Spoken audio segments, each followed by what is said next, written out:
ada batas terendah dalam pemahaman iman, ada batas tertinggi gitu. Nah, yang tertinggi batas keimanan ya hanya para malaikat dan para rasul kan. Nah, makanya dalam menggambarkan tingkatan-tingkatan keimanan itu Imam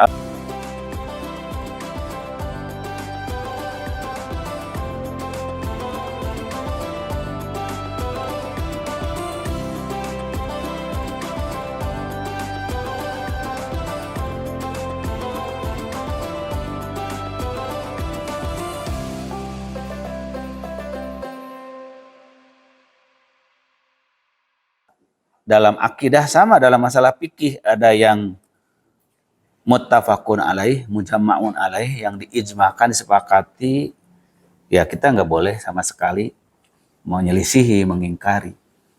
Tapi ada yang mukhtalaf, bahwa ada beberapa akwal. Nah, maka dalam furu'ul akidah, cabang-cabang rincian akidah yang sangat pelik,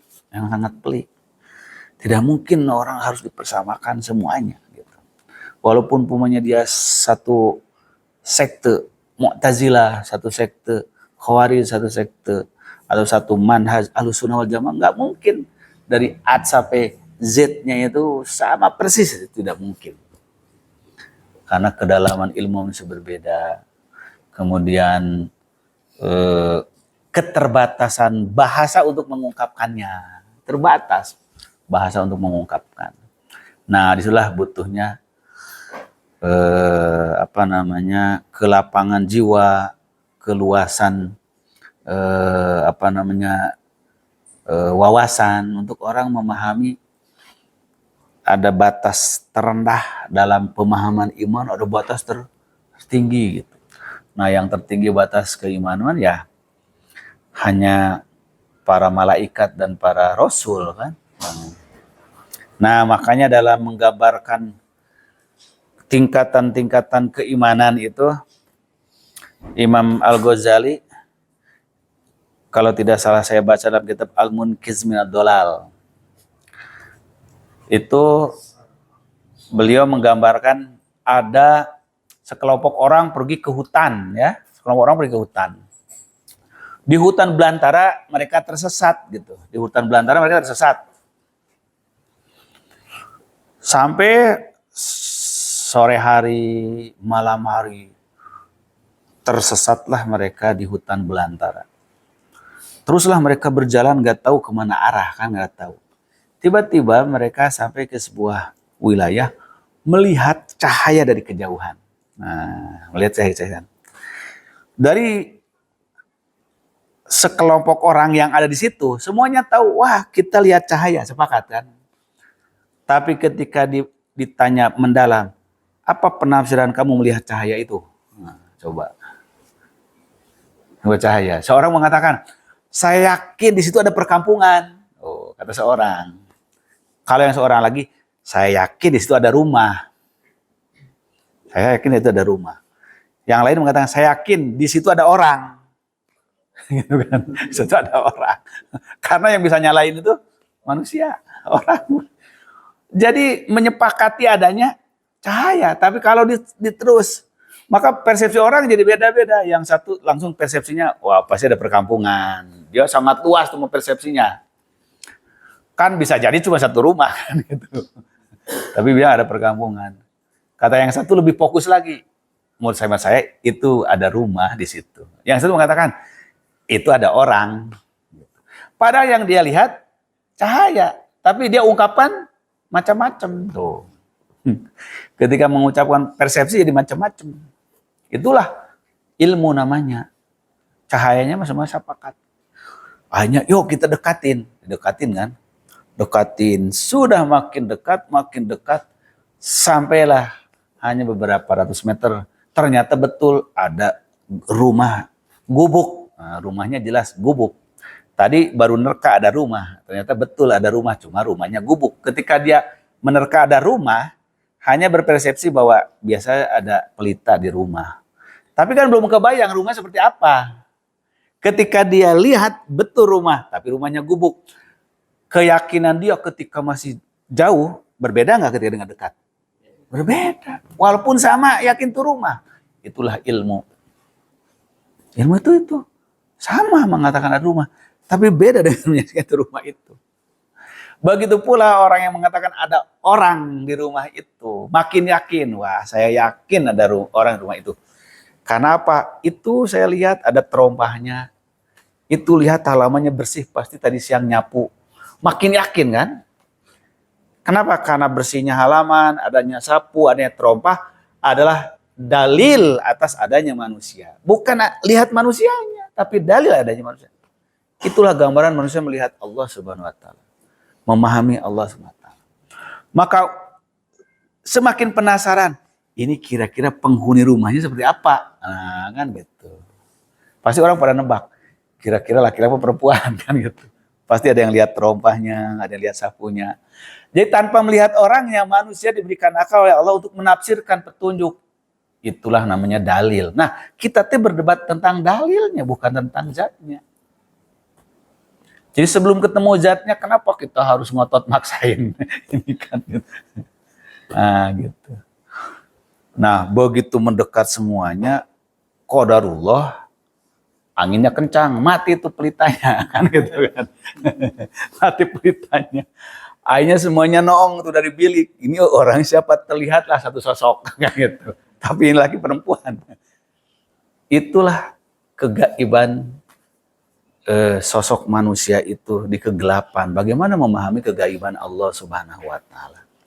Kenapa manusia harus ngotot memaksakan mesti begini, mesti begitu? Lalu menghukumi orang berbeda jadi kafir, tidak beriman. Padahal Allah dan Rasulnya saja begitu mudah untuk menerima keimanan seseorang. Kalau dia sudah mengatakan syahadat, kata Rasulullah, umirtu an uqatilan nas hatta yaqulu la ilaha illallah. Cukup mengatakan la ilaha illallah saja sudah cukup. Asamu bina mini dima'hum wa amwalahum. Masalah kolbunya itu urusan dia dengan Allah. Nah, jadi yang jadi tragedi itu ketika orang memaksakan hati orang lain seperti dia. Itu masalahnya. Jadi tragedi. Hanya yang nggak sama harus dihukum. Yang nggak sama harus dipancung. Jadilah korban Imam Ahmad yang dicambuk. Itu. Nah, makanya sejarah Islam itu trauma dengan peristiwa-peristiwa itu. Jangan sampai masalah-masalah perselisihan akidah itu dibawa kepada tindakan fikih. Karena di luar dari jangkauan kemanusiaan. Nah, kecuali, nah tentu ada kecualinya, apapun yang sudah betul-betul dohir, nyata, kan gitu, terang-terangan. Ia melakukan kekufuran yang kufron bawahan, kufrun yang nyata tidak bisa ditakwilkan pendapatnya itu. Ingkar pada Allah, ingkar pada Rasul, ingkar pada Quran, menolak rukun iman. Nah, itu udah nggak ada tawil lagi. Seorang kufur. Itu batasan besarnya di dalam memahami. Itulah yang dipegang oleh Ahlussunnah wal Jamaah. Ya, sebagai pengantar itu kita lanjutkan. Ada satu lagi sebetulnya. Setelah orang bosan jenuh dengan perdebatan akidah, perdebatan fikih, kan akhirnya mencari sisi lain dari Islam. Itulah muncul jadi tasawuf. Tazkiyatun nafs, suluk, tarekat. Itu ketika orang merasa jenuh kok dengan beragama ini, kita bertengkar terus dengan masalah pemikiran. Memang beragama itu perdebatan pemikiran. Berdebat dengan masalah mata fikih, maka mencari beragama ketenangan. Aspek agama yang memberikan kedamaian, ketenangan, dan toleransi. Maka muncullah gagasan pemikiran tarekat. Aspek batin dari agama, suluk. Jadi begitu sempurna Islam orang, semua sisi ada. Tapi nah penyakit manusia itu apapun selalu ada itu, guluwunya itu berlebihan, akhirnya berlebihan juga di tasawuf tarekat itu. Itulah sifat manusia. Maka itulah sebetul-betul akhirnya tarekat juga bersekte-sekte lagi seperti fikih, maka timbullah madzhabul fiqhiyah, madzhabul aqdiyah, madzhabul sufiyah. Itu problem dalam Islam. Nah, maka kita diberi karunia oleh Allah itu untung sebanyak apapun perselisihan perdebatan itu kita punya tempat kembalinya. Kembalinya yaitu Al-Quran dan Sunnah Rasulullah. Itulah yang dijamin oleh Al-Quran, wa'tasimu bihablillahi jami'an wala tafarraqu. Ini taraktu bikum amrayni kan, ma intamasaktum bihima kitaballah wa sunnata Rasulillah. Maka ketika perdebatan sudah kemana, ngelantur, udah keluar dari pokok agamanya, udahlah kembali lagi aja kepada Al-Quran hadis. Maka fa in tanaza'tum fi syai'in farudduhu ila Allah wa Rasul.